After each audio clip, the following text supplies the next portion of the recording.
So this is how we solve problems with Newton's second law of motion, which says that force equals mass times acceleration. We're going to set up this triangle and we're going to divide it into three parts. The part that's by itself, which is force, is going to go in the top of the triangle. And then the two parts that are together, which are mass and acceleration, will go into the bottom parts of the triangle. Force will always be measured in newtons on this paper. The mass on this paper is in kilograms, and acceleration on this paper is in meters per second squared. So for number one, we'll do the first three together and then you can do the rest by yourself. For number one, it says how much force is needed. So we know that we're looking for force is needed to accelerate a 66 kilogram skier at 2 meters per second squared.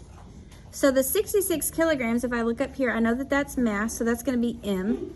And I know that acceleration is meters per second squared, so that's going to be A. So I'm going to set up my triangle, divide it into three parts.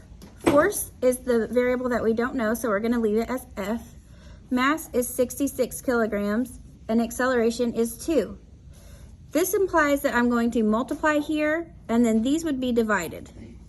The two values that we have are down at the bottom, so they're going to be multiplied. So force equals 66 times 2, which is 132. And I'm going to attend to precision and put the unit, which is newtons.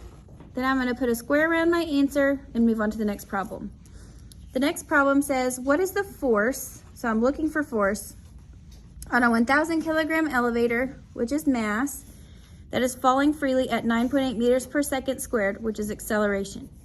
I'm going to set up my triangle and plug in the values. I know that force goes on top and we don't know it, so I'm going to put F. Mass goes here, which is 1,000, and acceleration is 9.8. So I'm going to say F equals 1,000 times 9.8. And you are allowed to use a calculator to get this answer. So I know that force equals 9,800 newtons.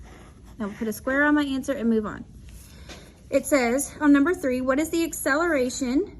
So that's my unknown, of a 50 kilogram object, that's my mass, with a force of 500 newtons, which is my force, F for force. So I'm going to set up my triangle and plug in the values. A is my unknown, so I'm going to go ahead and put it in there as A. My mass is 50, oh, it doesn't go there. Mass is 50, and my force is 500. So this is going to be 500. So I'm going to say A equals, because that's my unknown, and I can cover up that value and see that I need to do 500 over 50.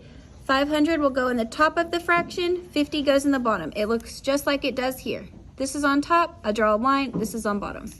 So then A is going to be equal to 500 over 50, which is 10, and then I attend to precision and put meters per second squared.